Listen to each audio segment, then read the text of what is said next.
Students, welcome back to my class. जैसा कि आप जानते हैं, हम RSCIT जो कोर्स है उसके चैप्टर जो भी उसका सिलेबस है उसे डे बाय डे कवर कर रहे हैं और काफ़ी सिंपल भाषा में हम इसे समझ रहे हैं कि किस तरह से आज के टाइम में इंटरनेट का किस तरह से यूज़ हो रहा है, कौन कौन सी एप्लीकेशंस का हम वाइडली यूज़ कर रहे हैं, किस किस तरह से हम डिवाइसेस का यूज़ कर रहे हैं, कितनी टाइप के डिवाइसेस हैं, इन सभी की हम नॉलेज हमारी इम्प्रूव कर रहे हैं। और हम जो ये पढ़ रहे हैं ई कंटेंट्स, ये आइलैंड पे बेस्ड है। अब आज हम स्टार्ट करेंगे हमारे आइलैंड में चैप्टर नंबर 10। जैसा कि आप जानते हैं चैप्टर नंबर 10 हमारा रनिंग में था और प्रीवियस की क्लासेस में मैंने चैप्टर नंबर 10 के 2 पार्ट्स कवर करवा दिए हैं। आज हम इसके आगे का पार्ट कवर करेंगे। आई होप प्रीवियस की वीडियोस से आपको समझ में आ गया होगा कि चैप्टर नंबर 10 बहुत ही सिंपल है, जिसमें मोबाइल का क्या क्या यूज़ है, किस तरह से मोबाइल्स में ऑपरेटिंग सिस्टम्स होते हैं, कौन कौन सी फैसिलिटीज़ हमें मोबाइल के थ्रू मिलती हैं और किस तरह से हमें गूगल कॉन्फ़िगरेशन करना होता है, उसके बाद हमारे मोबाइल एकदम प्रॉपर वे में चलता है। ये सभी बहुत ही नॉर्मल से आपके ऑप्शंस हैं जिन्हें आप डेली अपने रूटीन्स में करते भी होंगे कभी ना कभी। और फ़ोन तो आज के टाइम में हर कोई चलाना बहुत ही ईजी वे में जानता भी है कि किस तरह से फ़ोन को रन किया जाता है। कुछ कोड्स की बात करी थी हमने कि कुछ कोड्स हैं, इन्हें मैंने आपको 2 बार रीड करने के लिए कहा था कि कौन सा कोड किस लिए है। और उसके बाद हमने शेयर इट की बात करी थी कि विदाउट नेटवर्क हम किस तरह से लार्ज फाइल्स को ट्रांसफ़र कर सकते हैं। हमने गूगल मैप की बात करी थी कि कैसे हम किसी भी लोकेशन का एड्रेस डायरेक्शन पता कर सकते हैं, हमें किस रूट से जाना है, कितना टाइम लगेगा। हर एक इम्पॉर्टेंट थिंग्स हमने इस चैप्टर की अभी की क्लासेस में रीड कर ली है। आज हम जो पढ़ने जा रहे हैं वो है हमारा मोबाइल में ही, जैसे कि आपने देखे होंगे सेटिंग्स का ऑप्शन होता है सभी के, है ना। आप सेटिंग के ऑप्शंस पे जाते हैं तो आपको वहाँ पे कुछ मिल जाता है, ब्लूटूथ का ऑप्शन मिल जाता है, डेटा कनेक्शन का मिल जाता है और भी काफ़ी थिंग्स आपको वहाँ मिल जाती है। अगर आपको मोबाइल में हॉटस्पॉट ऑन करना है, वाईफाई से कनेक्ट होना है, आप कहाँ जाते हैं? अपने मोबाइल के सेटिंग वाले बॉक्स में जाते हैं। तो यहाँ जो आपको सेटिंग पैनल बताया जा रहा है, ये वही बताया जा रहा है आपके मोबाइल में जो सेटिंग पैनल होता है उसके बारे में। तो यहाँ हम बात करेंगे ब्लूटूथ मोबाइल, GPS, डेटा आदि वाईफाई की हम यहाँ पे बात करेंगे। तो चलिए स्टार्ट करते हैं आज का लेक्चर, जिसमें सबसे पहले हमारे पास ब्लूटूथ। ठीक है, ब्लूटूथ क्या है? जैसे नॉर्मली पहले क्या होता था, जब डेटा कनेक्शन नहीं होता था लोगों के पास, तो वो एक दूसरे का 2 फोन्स का क्या करते थे, ब्लूटूथ ऑन करते थे, है ना। आप सामने वाले पर्सन के पास अगर कुछ सेंड करना चाहते हो तो आप किसी भी फाइल को सेलेक्ट करेंगे, शेयर पे जाएंगे, ब्लूटूथ पे क्लिक करेंगे तो आपसे ब्लूटूथ क्या बोलेगा कि आपको सबसे पहले सर्च करना होगा आपके नियर बाय किसका ब्लूटूथ अवेलेबल है। ठीक है, तो आप जैसे इस पर क्लिक करोगे, अगर सामने वाले पर्सन का ब्लूटूथ ऑन है तो वो क्या करेगा, उस आपका जो मोबाइल है उस सामने वाले पर्सन का नेम आपको शो करवाने लग जाएगा। आप जैसे ही उसके नेम पर क्लिक करेंगे तो सामने वाले पर्सन के पास एक मैसेज आता है एक्सेप्ट एंड डिक्लाइन का। तो सामने वाला पर्सन क्या करेगा, अगर वो फाइल आपकी एक्सेप्ट करना चाहता है तो एक्सेप्ट पे क्लिक करता है, तो कुछ ही समय में आपकी फाइल क्या हो जाती है, सामने वाले पर्सन के पास विदाउट नेट ट्रांसफ़र हो जाती है। ठीक है, बहुत ही सिंपल तरीका है ये आपने फाइल शेयर करने का।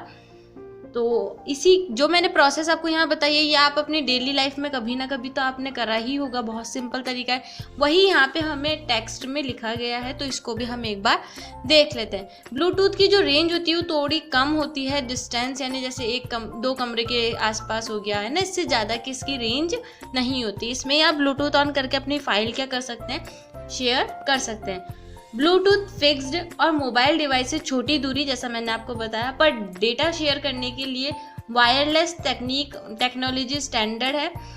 अपने मोबाइल पर ब्लूटूथ हैंड्स फ्री है। कार किट्स अन्य ब्लूटूथ डिवाइसेस को चालू स्टार्ट कनेक्ट करने के लिए आपको सेटिंग पर जाना होगा और बंद होने पर ब्लूटूथ चालू स्टार्ट आपको करना होगा। एक बार शुरू करने के बाद आपका मोबाइल सभी उपलब्ध ब्लूटूथ डिवाइसेस को स्कैन करेगा, जिससे आप कनेक्ट कर सकते हैं।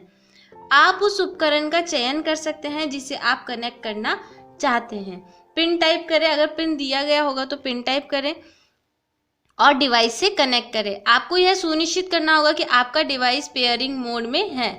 आप अपने डिवाइस का नेम भी तय कर सकते हैं ताकि जब दूसरे लोग ब्लूटूथ का यूज़ करें करके अपने मोबाइल फ़ोन से कनेक्ट हो तब वे उस नाम से आपका मोबाइल फ़ोन देख सके। वही मैंने जो बताया आपको प्रोसेस, वो यहाँ प्रोसेस बताई गई है कि आप किस तरह से ब्लूटूथ ऑन करके अपनी फाइल शेयर कर सकते हैं छोटे डिस्टेंस के लिए। आप चाहे तो ब्लूटूथ सेटिंग्स में जाके अपने ब्लूटूथ का नेम भी चेंज कर सकते हैं ताकि आपका जो भी फ्रेंड है आपको जल्दी से सर्च कर ले। और केवल आप फाइल शेयर करने के लिए नहीं, आजकल तो काफ़ी ऐसी टेक्नोलॉजीज़ आ गई हैं जिनमें कि आप ब्लूटूथ के थ्रू अपने हेडफोन्स कनेक्ट कर सकते हैं, अपने कार से रिलेटेड डिवाइसेस को कनेक्ट कर सकते हैं। आप बहुत से स्पीकर्स को अपने ब्लूटूथ के थ्रू कनेक्टेड कर सकते हैं ताकि ब्लूटूथ के थ्रू आप क्या कर सके, किसी भी दूसरी एक्सटर्नल डिवाइसेस से भी कनेक्ट हो जाते हैं। नेक्स्ट आता है आपका जीपीएस। जीपीएस की फुल फॉर्म इंपॉर्टेंट है। सबसे पहले ग्लोबल पोजीशनिंग सिस्टम, नोट कर लीजिए या फिर स्टार मार्क कर लीजिएगा आप अपनी नोटबुक में कि जीपीएस की फुल फॉर्म आपके एग्जाम के लिए इंपॉर्टेंट है। अब जीपीएस क्या करता है, जैसे आप कभी अपने ओला या उबेर बुक करते होंगे तो आपकी लोकेशन ऑन करने के लिए कहा जाता है, आपकी जैसे इस पे सर्च करते होंगे ना कि कहाँ से आपको पिक करना है, तो आपको आपकी लोकेशन बताता है। वो लोकेशन किसके थ्रू पता चलती है, जीपीएस के लिए, यानी ग्लोबल पोजीशनिंग सिस्टम एक पूरा पोजीशन बता देता है, आपकी पूरी पोजीशन बता के क्या करता है, आपसे पूरी पोजीशन आपकी बता देगा कि आप कहाँ पे रहते हैं, कैसे आपकी लोकेशन क्या है, आपके नियर बाय क्या है। तो इन सब की पोजीशन कौन बता देगा, ये जीपीएस के थ्रू ही ट्रैक की जाती है। ठीक है, अब हम देख लेते हैं ये क्या बता रहा है। आपके फ़ोन पर लोकेशन या जीपीएस पोजीशनिंग सिस्टम सेवा सर्विसेज कई चीज़ों के लिए बहुत उपयोगी है, जिसमें यह पता लगाना है कि आप एक मैप पर कहाँ हैं। नेविगेशन शामिल है। आपको नेविगेशन ऐप्स का उपयोग करने के लिए सेटिंग्स पर जाने और लोकेशन या जीपीएस सेवा सर्विस टर्न ऑन करने की आवश्यकता होती है। सेटिंग्स में आप लोकेशंस पे जाएंगे और जीपीएस सर्विस ऑन करेंगे तो आपकी जीपीएस प्रोसेस क्या होगी, स्टार्ट हो जाएगी। आप देखते होंगे अगर आपने कोई ऑर्डर भी करा होता है, फूड ऑर्डर करा होता है, तब भी सामने वाला पर्सन आपके मोबाइल की लोकेशन के थ्रू, आपके दिए गए एड्रेस के थ्रू आप तक पहुँच सकता है। तो वो क्या बता रहा है, एक ग्लोबल पोजिशनिंग सिस्टम के अकॉर्डिंग आपकी लोकेशन को उसके साथ शेयर कर रहा है। नेक्स्ट आता है आपका मोबाइल डेटा। मोबाइल डेटा हम सभी जानते हैं, अभी जैसे हम जियो का यूज़ करते हैं या और भी किसी कंपनी का मोबाइल नेट का यूज़ करते हैं तो वो मोबाइल डेटा में आता है ना। वही यहाँ बताया जा रहा है, ये सारे ऑप्शन आपको आपके मोबाइल के जो सेटिंग पैनल है उसमें मिलते हैं। मोबाइल डेटा एक ऐसी सुविधा है जो आपको वायरलेस नेटवर्क की अनुपस्थिति में आपके सेल ऑपरेटर के माध्यम से इंटरनेट कनेक्शन और सर्विसेज प्रदान कर सकते हैं। देखिए मोबाइल डेटा क्या है, आपको वायरलेस यानी कोई वायर की रिक्वायरमेंट नहीं होती। आप वाईफाई के थ्रू या आपके वाईफाई के थ्रू ही डायरेक्ट क्या हो जाते हैं, इंटरनेट से कनेक्ट हो जाते हैं और इंटरनेट की जो भी थिंग्स है उनका यूज़ आप अपने मोबाइल के थ्रू कर पा रहे हैं। आप देखते होंगे अपने मोबाइल डेटा ऑन करते होंगे तो आप किसी वायर से कनेक्ट नहीं होते, वायरलेस आपका कनेक्शन क्या हो जाता है, इंटरनेट से स्टैब्लिश हो जाता है। इसे एक्टिव करने के लिए आपको सुनिश्चित करना होगा कि आपने अपने सेल ऑपरेटर से डेटा पैक की सदस्यता ली है। आप सेटिंग ऐप्स में इसे चालू करके मोबाइल डेटा सेवाओं का उपयोग शुरू कर सकते हैं। चालू करने के बाद आप नोटिफिकेशंस बार में एक सिंबल देख सकते हैं कि आप इंटरनेट से कनेक्ट हैं और आपने मोबाइल डेटा सफलतापूर्वक इनेबल किया है। ठीक है, जब आप नेट कनेक्शन स्टार्ट कर देते हैं ना, डेटा यूजेस स्टार्ट कर देते हैं, ऑन कर देते हैं, तो आपको देखते होंगे आपके टॉप में जो आपको टास्क बार शो हो रही है एक तरह से, है ना, नोटिफिकेशन बार शो होती है। इसमें आपको दिखाता है कि आपका इंटरनेट से कनेक्ट हो गया या नहीं हुआ, यही यहाँ पे आपको बताया जा रहा है। नेक्स्ट आता है आपका वाईफाई। वाईफाई आपने कई बार सुना भी होगा कि वाईफाई है, वाईफाई का यूज़ कर लो। वाईफाई भी क्या देता है, आपको इंटरनेट कनेक्शन के लिए एक प्लेटफॉर्म देता है। कुछ वाईफाई आपको ओपन भी मिल जाता है और कुछ वाईफाई आपको पासवर्ड प्रोटेक्टेड भी मिलते हैं। बट सजेशन ये है जहाँ आपको ओपन वाईफाई दिया जाए उसका यूज़ नहीं करना चाहिए, क्योंकि ओपन वाईफाई के थ्रू आपके सिस्टम पर हैकर्स का अटैक करने के चांसेस काफ़ी हद तक बढ़ जाते हैं। इसलिए कभी भी पब्लिक वाईफाई का या ओपन वाईफाई का यूज़ ना करें। वाईफाई एक इसके बारे में पढ़ लेते हैं। इसकी फुल फॉर्म इंपॉर्टेंट है, वायरलेस फिडेलिटी है इसकी फुल फॉर्म, पता नहीं यहाँ दी है या नहीं, कोई बात नहीं, वायरलेस फिडेलिटी इसकी फुल फॉर्म है। वाईफाई एक वायरलेस इंटरनेट कनेक्शन है जिसका उपयोग आप मोबाइल डिवाइस पर इंटरनेट से कनेक्ट करने के लिए कर सकते हैं। आपको सबसे पहले सेटिंग्स पर जाकर वाईफाई चालू करके इस सेवा को सक्षम करना होगा। सिस्टम तब सभी उपलब्ध वाईफाई नेटवर्क कनेक्शन दिखाएगा। उस नेटवर्क का चयन करें जिसे आप यूज़ करना चाहते हैं। ठीक है, ये मैं बताती हूँ अभी आपको प्रोसेस। अगर यह एक सुरक्षित वाईफाई है तो आप ऑटोमेटिकली रूप से बिना किसी कार्रवाई के आवश्यकता के बिना भी जुड़ जाएंगे, लेकिन एक सुरक्षित कनेक्शन के लिए, सिक्योर कनेक्शन के लिए आपको सही पासवर्ड एंटर करना होगा। एक बार जब आप अपने किसी नेटवर्क से कनेक्ट हो जाते हैं तो आपका फ़ोन स्वतः विवरणों को रिमेंबर रखता है ताकि आप भविष्य में पासवर्ड को फिर से दर्ज न करें जब आप सीमा रेंज में हो आपका वाईफाई चालू हो।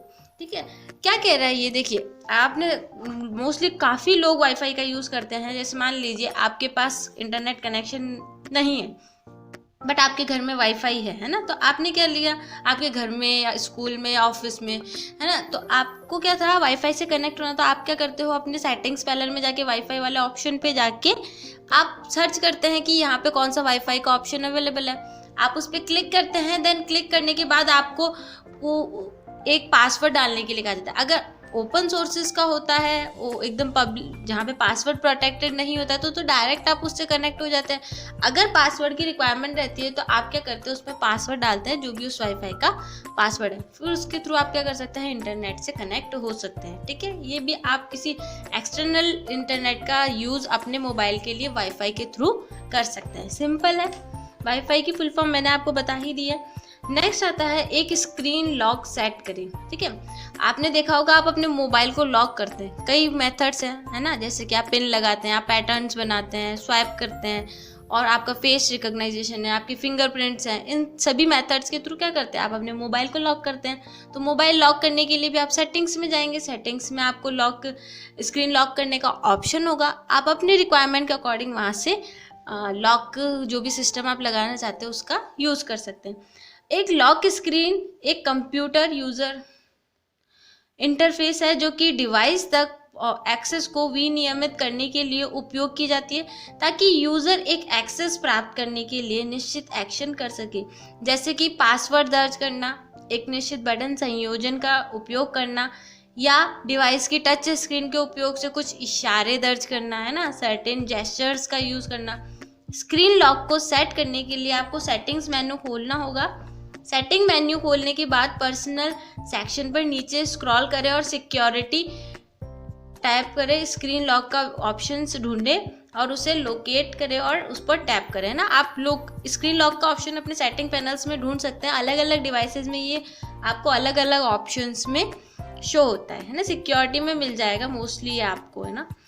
यह आपके लिए नई कई स्क्रीन लॉक विकल्प प्रोवाइड करवाएगा, जैसे कि नन। कोई स्क्रीन लॉक अगर आप अपने मोबाइल पर नहीं देना चाहते हैं तो नन करें। आप स्वाइप का यूज़ कर सकते हैं। यह विकल्प लॉक स्क्रीन पर स्वाइप करके आपकी डिवाइस को अनलॉक करता है और यह बिल्कुल सुरक्षित विकल्प नहीं है।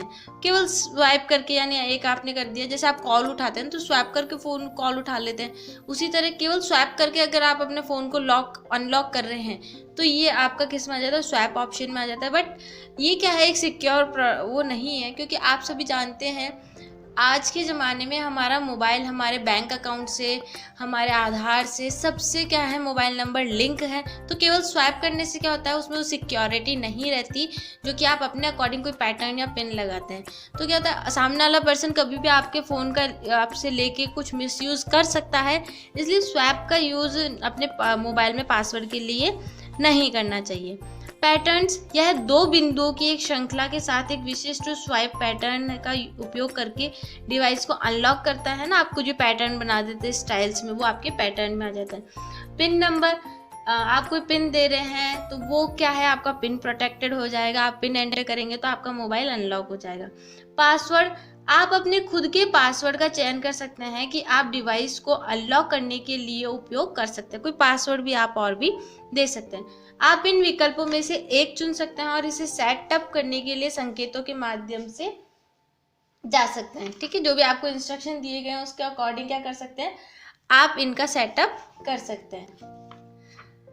नेक्स्ट आता है मोबाइल हॉटस्पॉट को कॉन्फ़िगर करना। अब मोबाइल हॉटस्पॉट को कॉन्फ़िगर करना यानी आपके फ़ोन में नेट कनेक्शन है, आपके सामने वाले फ्रेंड के फ़ोन में नेट कनेक्शन नहीं है और वो कह रहा है कि आप अपना हॉटस्पॉट ऑन कर दीजिए ताकि मैं क्या करूँ, आपके मोबाइल से अपने फ़ोन का इंटरनेट ऑन कर सकूं। ठीक है, तो वो क्या करेगा, सामने वाला पर्सन आपके डेटा का यूज़ करेगा। तो वो किस तरह से कॉन्फ़िगर कर सकते हैं, वो यहाँ पे ऑप्शन दिया गया है। सेट नॉर्मल प्रोसेस इसकी यही है, आप सेटिंग में जाएंगे, वहाँ पे आपको थियरटिंग एंड हॉटस्पॉट कॉन्फ़िगरेशन का एक मैसेज मिल जाएगा। आप उस पर टिक करके ऑन करेंगे तो वो ऑन हो जाएगा और नेट ऑन रहेगा आपके फ़ोन में। अब सामने वाला पर्सन अपने वाईफाई को ओपन करेगा तो आपका जो भी नेम होगा वो उसे शो हो जाएगा और वो आपके फ़ोन से कनेक्ट हो जाएगा इंटरनेट के यूज़ के लिए। अब देख लेते हैं यहाँ क्या लिखा है। मोबाइल हॉटस्पॉट आपको अपने वायरलेस नेटवर्क को अन्य उपकरणों से शेयर करने की अनुमति देता है ताकि इंटरनेट एक्सेस कर सके। डिवाइस अपने वाईफाई का उपयोग करके अपने मोबाइल हॉटस्पॉट से कनेक्ट होते हैं। जब वे जुड़े कनेक्टेड हुए हैं तो आपके द्वारा मासिक डेटा जो भी मंथली प्लान है के अनुसार उपयोग किए जाने वाले किसी भी डेटा के लिए शुल्क लिया जाएगा। आप इसे सक्षम इनेबल कर सकते हैं। Settings, more wireless network, tethering and portable hotspot menu विकल्प यहाँ पे आपको मिल जाएंगे। आप यहाँ पे मोर में जाएंगे तो आपको इस तरह से ऑप्शन मिल जाएगा। आप इसे ऑन करेंगे तो सामने वाला पर्सन आपके मोबाइल का नेट का यूज़ कर सकता है। फिर आप कुछ अलग थियरिंग विकल्पों को देख सकते हैं। नेटवर्क SSID एंड्रॉयड ऐप पर डिफ़ॉल्ट होगा, लेकिन आप जिस तरह से चाहते हैं उसे सुरक्षित करने के लिए पासवर्ड के साथ किसी भी वांछित डिज़ायर स्ट्रिंग में बदल सकते हैं। आप चाहे तो इसको ओपन भी रख सकते हैं और फिर इसको पासवर्ड प्रोटेक्टेड भी रख सकते हैं। ओपन रखेंगे तो इसको ऑन करते ही सामने वाला पर्सन आपके मोबाइल के नेट से कनेक्ट हो जाएगा। अगर आप इसमें पासवर्ड रखते हो तो सामने वाले पर्सन को इसका पासवर्ड एंटर करना होगा, तभी वो आपके मोबाइल के नेट का यूज़ कर सकता है। उपयोगी टिप्स, ऑनलाइन सुरक्षा सुनिश्चित करने के लिए निरंतर अंतराल में वाईफाई पासवर्ड और हॉटस्पॉट बदलने की आदत रखें। अगर आप ऑनलाइन बहुत ज़्यादा यूज़ कर रहे हैं तो आप समय समय पे अपने जो भी आपकी सिक्योरिटी के ऑप्शन है वहाँ पे पासवर्ड चेंज करते रहिए। नेक्स्ट आ जाता है राजस्थान के नागरिकों के लिए उपयोगी ऐप्स। कुछ ऐसी एप्लीकेशंस बनाई गई है जो कि राजस्थान के नागरिकों के लिए यूज़फुल है, तो आप क्या कर सकते हैं, इन्हें प्ले स्टोर से अपने मोबाइल में डाउनलोड कर सकते हैं। फॉर एग्जांपल सबसे पहले राजस्थान संपर्क के बारे में बताई चूँकि अपनी शिकायत अगर हम गवर्नमेंट तक पहुंचाना चाहते हैं तो हम राजस्थान संपर्क का यूज़ कर सकते हैं। इस राजस्थान संपर्क की एप्लीकेशन भी है जिसका यूज़ आप अपने मोबाइल में डाउनलोड करके यूज़ में ले सकते हैं। देख लेते हैं। अपने एंड्रॉयड फ़ोन पर राजस्थान संपर्क इंस्टॉल करना किसी भी अन्य ऐप को इंस्टॉल करने के समान ही है। आपको गूगल प्ले स्टोर पर जाएं और राजस्थान संपर्क की खोज करने और उसे इंस्टॉल करने की आवश्यकता है।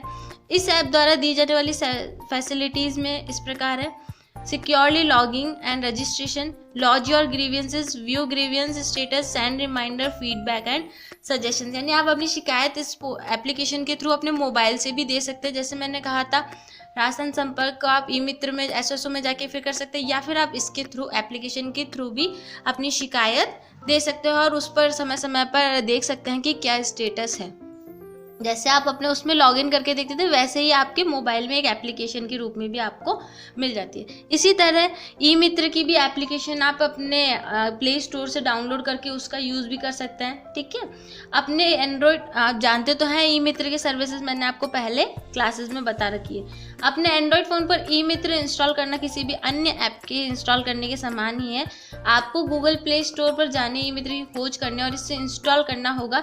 इस ऐप द्वारा दी जाने वाली सेवाएं इस प्रकार है। इसमें जो सर्विसेज दी जाती है, जैसे रजिस्ट्रेशन करना है, आपको वन टाइम पेमेंट सर्विस देना है, सब्सक्राइब करना है, ट्रांजैक्शन हिस्ट्री देखनी है, इनबॉक्स देखना है, एडिट करनी है अपनी प्रोफाइल को, या स्विच रोल करना है, तो आप इस एप्लीकेशन का अपने मोबाइल के थ्रू भी यूज़ कर सकते हैं। फीडबैक देना है तो वो भी कर सकते हैं। नेक्स्ट आता है भामाशाह स्कीम के लिए जो एप्लीकेशन बनी हुई है, ये भी आप क्या कर सकते हैं, गूगल प्ले स्टोर से भामाशाह सर्च करेंगे तो आप उसे यहाँ से भी इंस्टॉल कर सकते हैं। इसके द्वारा दी जाने वाली सर्विसेज जैसे population statistic, enrolment status, QC editing, card printing and distribution, seeding status, Bhamashah data hub, enrolment through E Mitra, LSP wise BC status, ठीक है। तो ये सारे सर्विसेज का आप अपने मोबाइल की इस भामाशाह एप्लीकेशन के थ्रू देख सकते हैं। कुछ नहीं है, ये एप्लीकेशन जिस तरह आप एक कंप्यूटर सिस्टम पर यूज़ करते हैं उसी तरह आप इन एप्लीकेशंस को अपने मोबाइल में प्ले स्टोर से डाउनलोड करके फिर भी वहाँ से भी क्या कर सकते हैं, इन एप्लीकेशंस का यूज़ कर सकते हैं। ईपीडीएस आप जानते हैं, इलेक्ट्रॉनिक पब्लिक डिस्ट्रीब्यूशन सिस्टम, इसकी भी आपको एप्लीकेशन मिल जाएगी मोबाइल पे रन करने के लिए। आप ऐप स्टोर में जाएंगे, गूगल प्ले स्टोर से ईपीडीएस सर्च करके इसे इंस्टॉल करेंगे तो इस एप्लीकेशन के थ्रू आप स्टॉक हिस्ट्री देख सकते हैं, आपके फैमिली की ट्रांजैक्शन हिस्ट्री, सीडिंग स्टेटस देख सकते हैं, coordinator details, daily transaction reports भी आप ईपीडीएस के मोबाइल एप्लीकेशन के थ्रू देख सकते हैं। राज ऐप सेंटर एक ऐसी एप्लीकेशन सेंटर है जिसे हम राज ऐप सेंटर कहते हैं, जिस पर कि आपको गवर्नमेंट से रिलेटेड सभी एप्लीकेशंस की लिस्ट मिल जाएगी। जैसे अभी हमने राजस्थान संपर्क ई मित्र देखा, इसी तरह और भी जो एप्लीकेशंस है वो सारी हमें कहाँ मिल जाएगी, राज ऐप सेंटर पे मिल जाएगी। राज ऐप सेंटर राजस्थान सरकार के लिए सेंट्रलाइज एप्लीकेशन की सूची है। आप वे सभी ऐप्स इंस्टॉल कर सकते हैं जो DOIT, department of information and technology, DOIT की फुल फॉर्म है, राजस्थान गवर्नमेंट से संबंधित एंड्रॉयड प्लेटफॉर्म्स के लिए उपलब्ध है। मैं जैसा कि मैंने बताया, यहाँ पे राज ऐप सेंटर में आपको सभी एप्लीकेशन मिल जाएगी जो कि राजस्थान गवर्नमेंट से रिलेटेड है। नेक्स्ट उसके बाद करते हैं कुछ फेमस आपकी एप्लीकेशन, फॉर एग्जांपल व्हाट्सएप आप जानते हैं, चैटिंग्स के लिए, वीडियो कॉलिंग्स के लिए, कॉल्स के लिए या फाइल ट्रांसफ़र के लिए हम व्हाट्सएप का यूज़ करते हैं, ये भी एक एप्लीकेशन ही है। पढ़ लेते हैं। व्हाट्सएप मैसेंजर स्मार्टफोन के लिए एक freeware cross platform end to end encrypted यानी आपके मैसेज जो आप सामने वाले के पर्सन के पास भेज रहे हैं उसे कोई भी थर्ड पार्टी नहीं देख सकती। आपका जो भी मैसेज है वो इंक्रिप्शन मोड में आगे जा रहा है। इंस्टेंट मैसेजिंग एप्लीकेशंस है। यह इंटरनेट का उपयोग voice call, video call, standard cellular mobile numbers का यूज़ करते हुए आप इसके थ्रू कर सकते हैं। और क्या कर सकते हैं, टेक्स्ट मैसेज भेज सकते हैं, इमेजेस सेंड कर सकते हैं, GIF videos, documents, user locations, audio files, contact numbers, voice notes, और अब तो आप व्हाट्सएप के थ्रू पेमेंट भी कर सकते हैं। बहुत ही कम समय में व्हाट्सएप ने अपने बहुत ही सुविधाजनक और सामाजिक समूह की विशेषताओं के कारण बहुत पॉपुलैरिटी हासिल की है।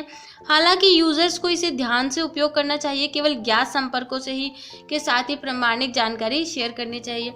यानी ध्यान तो आपको खुद को रखना होगा, ऐसा नहीं आप अननोन के साथ चैटिंग्स कर रहे हो और बाद में आपको पता चले कि गलत हो रहा है कुछ, ठीक है, तो ये आपको ध्यान रखना होगा। नेक्स्ट आता है हमारा फाइल मैसेंजर। फाइल मैसेंजर क्या होता है, जो भी हमारी एप्लीकेशन, हमारा जो भी क्या कहेंगे, हमारे जो भी डिटेल्स हैं, हमारे डॉक्यूमेंट्स हैं, फाइल्स हैं, फ़ोटोज़ हैं, इन सबको मैनेज करने के लिए जो ऑप्शन होता है वो हमारा फाइल मैनेजर, सॉरी यहाँ पे गलत लिखा है, ये मैसेंजर नहीं है, फाइल मैनेजर है। एक डेस्कटॉप की तुलना में मोबाइल डिवाइस आमतौर पर विभिन्न तरीके की फाइल्स को प्रबंधित करने, मैनेज करने की एबिलिटी और लिमिट करता है। मोबाइल डिवाइसेस पर आप फाइल्स को आसानी से डुप्लीकेट या ट्रांसफ़र नहीं कर सकते, ना ही ऑपरेटिंग सिस्टम एक ही बार में आपके स्मार्टफोन की आंतरिक मेमोरी में संग्रहित स्टोर सभी फाइलों को देखने का एक तरीका प्रदान करता है। हालांकि एक समर्पित प्रबंधक app, dedicated file manager app के साथ आप फाइल्स को आसानी से ढूंढ सकते हैं, लोकेट कर सकते हैं, रिट्रीव कर सकते हैं, उन्हें मॉडिफाई कर सकते हैं। और आप एक ही नज़र में यह भी देख सकते हैं कि टैबलेट, स्मार्टफोन कौन कितना स्थान ग्रहण करना है। यानी आप कहते हैं ना स्पेस बढ़ गया, स्पेस नहीं है और फाइल्स के लिए वही। आप अपने एंड्रॉयड ऑपरेटिंग सिस्टम के लिए उपयुक्त अधिकतम सुविधाओं के साथ निःशुल्क और रिलायबल उपलब्ध ऐप ढूंढने के लिए प्ले स्टोर पर खोज कर सकते हैं और कुछ इंस्टॉल करके सर्वश्रेष्ठ ऐप का चुनाव भी कर सकते हैं। फाइल मैनेजर ऐप के उपलब्ध कुछ सामान्य विशेषताएं इस प्रकार हैं। अगर आप चाहते हैं और भी स्पेस के लिए या फाइल मैनेजर के लिए, तो आप गूगल प्ले स्टोर से कई एप्लीकेशन भी क्या कर सकते हैं, अपनी फाइल्स को मैनेज करने के लिए रख सकते हैं। बट सजेशन ये है, इन पर ना रख के आप तो जो आपको मोबाइल में दिया जाता है उस फाइल मैनेजर का ही यूज़ करें। वो काफ़ी अच्छे तरीके से आपके डेटा को स्टोर करके रख लेता है, क्योंकि इनमें क्या है, चांसेस रहते हैं थर्ड पार्टी के थ्रू आपका डेटा लीक करने की। नेक्स्ट इसके साथ फीचर्स क्या है, बेसिक फाइल मैनेजमेंट फंक्शन और SD कार्ड और इंटरनल मेमोरी स्टोर्ड फाइलों को copy, cut, paste, create, new, delete, rename, share और भेज सकते हैं इसके थ्रू, है ना। ये सारे ऑप्शंस आप वर्क कर सकते हैं। मल्टीपल फाइल्स को एक बार में कई फाइलें चुन सकते हैं आप इसके थ्रू। एक स्थान पर फोटो, म्यूजिक, वीडियो और कलेक्शन का आप ब्राउज कर सकते हैं। ऐप से एक मैनेजमेंट इंस्टॉल और अनइंस्टॉल कर सकते हैं। ऐप के अंदर फाइल स्ट्रक्चर का एक्सप्लोर करके देख सकते हैं। जिप 7-zip RAR और TAR फाइलों को ओपन करना, रीड करना, एक्सट्रैक्ट करना और उन्हें डिक्रिप्ट करना, ये इनके थ्रू फीचर्स में आता है। पासवर्ड के साथ नेटवर्क प्लेसेस पर पहुंच को लॉक करें, बाद में त्वरित पहुंच के साथ फोल्डर्स को बुकमार्क फोल्डर्स करें। चित्र देखें और अंतर्निहित मीडिया प्लेयर्स के साथ ऑडियो चुन सकते हैं। चित्र देखकर भी आप मीडिया प्लेयर्स का यूज़ कर सकते हैं ना, वो इसके थ्रू होने वाले फीचर्स में आते हैं। तो आज हमारा चैप्टर नंबर 10 कंप्लीट हो चुका है। अब हम देख लेते हैं इस चैप्टर के क्वेश्चन आंसर कि इसमें कितने क्वेश्चंस और इनके क्या क्या हमारे आंसर्स हमें मिलते हैं। सबसे पहला क्वेश्चन, निम्न में से कौन सा मोबाइल OS नहीं है? आई थिंक अगर चैप्टर ध्यान से पढ़ा होगा तो आपको इसका आंसर पता ही होगा कि इसका आंसर हो जाएगा आपका लाइनेक्स, ठीक है, क्योंकि मोबाइल में हमारा एंड्रॉयड होता है, iOS होता है और विंडोज़ होता है। GPS की फुल फॉर्म मैंने बताया था, इंपॉर्टेंट है, ग्लोबल पोजीशनिंग सिस्टम। C आपका ऑप्शन यहाँ पे करेक्ट हो जाएगा। नीचे दिए गए स्क्रीन लॉक में निम्न में से कौन से स्क्रीन लॉक एंड्रॉयड डिवाइस पर उपलब्ध हैं? तो इसका आंसर आप मुझे कमेंट बॉक्स के थ्रू बताएंगे कि इसका आंसर क्या होना चाहिए। कौन सा ऐप नागरिकों के मुद्दों को हल करने और समाधान प्रदान करने के लिए बनाया गया है? यानी कोई नागरिकों से रिलेटेड इश्यूज होते हैं उन्हें रिजॉल्व करने के लिए आप जानते हैं राजस्थान संपर्क बनाया गया है। लेटेस्ट मोबाइल OS कौन सा है? इनमें से लेटेस्ट मोबाइल आपका ऑपरेटिंग सिस्टम कौन सा है? नोगेट इसका लेटेस्ट आपका मोबाइल ऑपरेटिंग सिस्टम का वर्जन है, ठीक है। निम्न में से कौन सा एक ओपन सोर्स मोबाइल OS है ना? ओपन सोर्स आपका कौन सा है? विंडोज़ नहीं है, iOS नहीं है, एंड्रॉयड हमारा क्या है? ओपन सोर्स का मोबाइल OS है जिसका कोई भी यूज़ कर सकता है और उनमें मॉडिफाई कर सकता है। हॉटस्पॉट के लिए किस कनेक्टिविटी की आवश्यकता होती है? क्वेश्चन नंबर 7 का आंसर हो जाएगा वाईफाई के लिए, ठीक है। वाईफाई की इसमें ज़रूरत होती है कनेक्ट करने के लिए। मोबाइल ऐप के संदर्भ में EPDS का पूरा नेम, जैसा कि मैंने आपको पहले ही बता रखा है, electronic public distribution system, B आपका यहाँ पे करेक्ट हो जाएगा। तो आज की क्लास में इतना ही। इसमें इस चैप्टर में 8 ही क्वेश्चंस हैं। तो मिलते हैं फ्रेंड्स नेक्स्ट क्लास में न्यू टॉपिक के साथ। तब तक के लिए, न्यू चैप्टर के साथ, तब तक के लिए good bye, take care and thanks for watching my video. Thank you once again.